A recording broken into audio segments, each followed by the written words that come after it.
Today I have pulled out my passenger side speaker.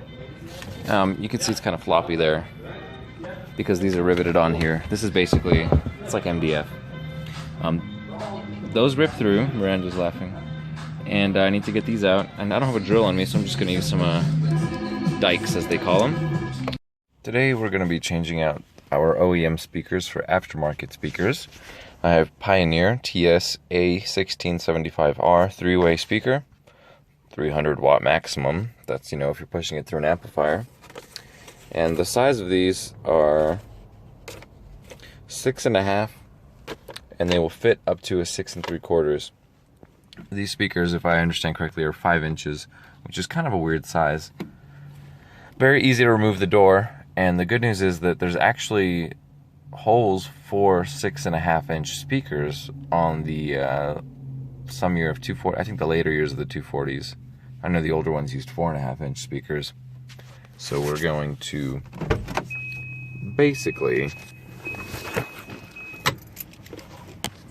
remove a screw here and here. Those just rotate till it's vertical, and then you pull them out. They're just little tabs.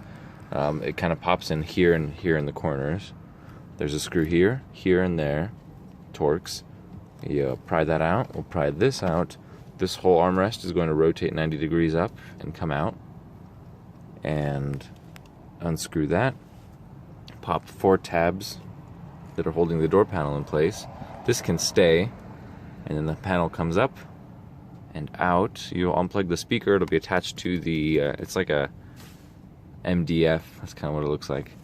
And then we'll take the rivets off of the speaker, and you can also pop the cover off of it and take the 4 screws, which will make things a little easier. And I'll show you what I'm talking about on the bench. And it's going to sound great. I'm really excited. So when you're looking at the regular mounting holes for those rivets, there's the 4 here, and then you look just to the side and you'll see extra holes. Now those fit almost perfectly with the 6.5 inch speaker.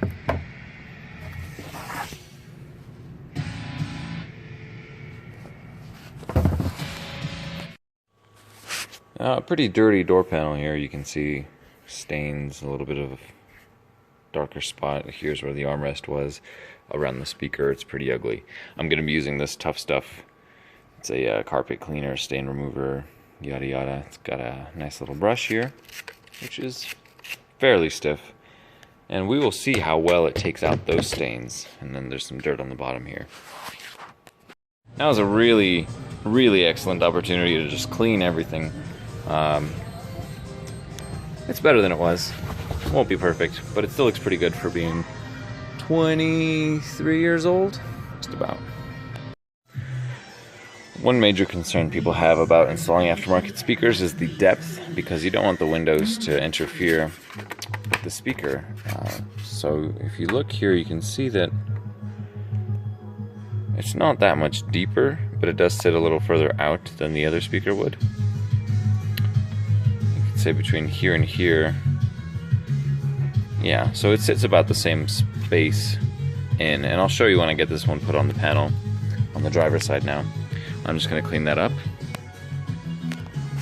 and you'll see it doesn't actually stick out that far from the back. I'd say it turned out pretty good. No more of that. A lot less fading there.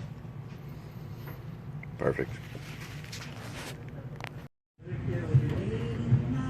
There's the new speaker compared to the old janky speaker. Oh, it's beautiful.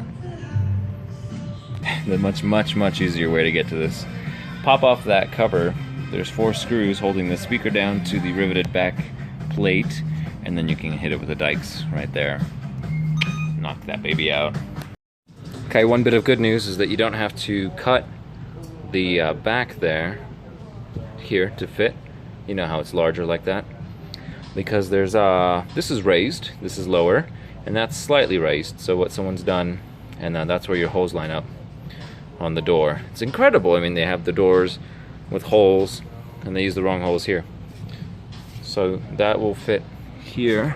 If you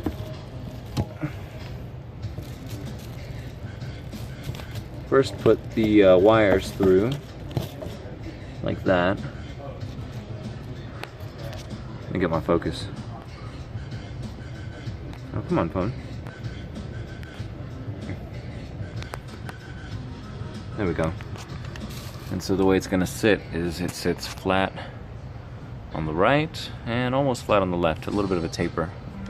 We might want longer screws, but essentially it sticks out inch and a half or so. And that should be good for the clearance of the glass there. Very nice. The screws that came with the speaker were black, so in the meantime I got these these stainless screws because they're longer to make up for that extra room there. I won't see any of the text here, but essentially you can see the hose. This is the other side here. I've trimmed the edges there so that it kind of fits well in there. Started my screws on the bottom end. I've put these little clips to hold it there. If they reach inside, that'd be great. If they don't, it's really sturdy just on the door panel, and that door panel's got its clips and screws holding it together, so that looks like that should be everything you need. And I get these started, and then I tuck this in, and then I tighten it up, so I'm gonna need both hands for that, but essentially you get the point. It's gonna be really clean. Looking pretty good there. Sturdy. Lovely. Trash can. So in my research I found that there are these holes here. 1, 2, 3, and 4. And those are the guys that we're going to try and attach the little cutout here that comes with the speakers. I just realized I've got a crack right there. That's not good. I want to fix that.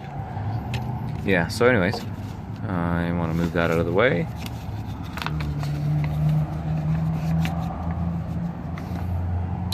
And a crack right there too. Wonder what happened. Okay. Our pattern, it's awfully close. Yeah, seems to fit right about where it needs to be. So, if I can get that perfect, what do you know? Let's bring the speaker out and make sure it'll fit. Well, ain't she a beaut? A little bit tricky trying to get this thing in there, but it worked out all right. First glance, it looks pretty good. The hose, I would trim it a little bit better next time. I think what I'll do is trim it a little bit better next time. But it's all right. Should give it a good crisp sound. Time to go grab my key and find out. Oh, don't mind the mess. I was really hoping that I had not replaced my air filter, because that would mean that I would be getting a little more power once I went to a new air filter. However, I have, so that's the bad news. The other bad news is that since I removed that little, this metal pipe that goes from the intake to the exhaust manifold, there's that metal tube that goes here, which everyone removes because they all break, and it basically warms up the air in here to help the engine get to operating temp faster. That's for emissions purposes, because your catalytic converter wants hot air. Once it's warmed up, it does a little bit better. So anyways, there's this valve in here that sticks along a lot of people's cars, so what they do is they leave it open. What I did is I didn't touch it at all, so basically this whole valve here, which is where I should be getting my air, notice the much larger diameter there, versus this. Basically I've been getting all of my air through here. That's not good. Not acceptable.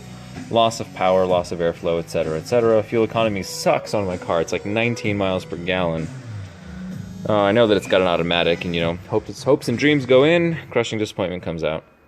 So anyways, I could stick this open, or I could add a custom air filter. So that's what I'm going to do today. Basically, the original 90 degree here is going to wrap around the power steering pulley, I believe, or the AC on the bottom. And then we're going to have another 90 that goes that way. Next to the radiator, we'll put the filter. Now I know that the radiator basically is sealed off here, so all the air goes through it that way. We'll see if it works. If I have any problems heating, I'll just put the box in and then gut it out. Here at the car, I've removed the battery. You can see the space I'm talking about here. There's that gap in the radiator. This is where the fresh air comes in using this duct. So I'll put that back in and route it up towards the air filter, that aftermarket one. And there's the math. So first elbow goes like that, second one goes like that. If I could just find maybe one, let's see, it's gonna bolt up like that. And then I gotta bend it a little bit more. I'm always bending this bracket to keep this from hitting. If I find one that's maybe like a 15 or 20 degree, that'll work. Here's our Frankenstein. This is a 3 to 2.5 coupler. I stretched it to fit the 2 3/4 that I needed. Small angle. What is this?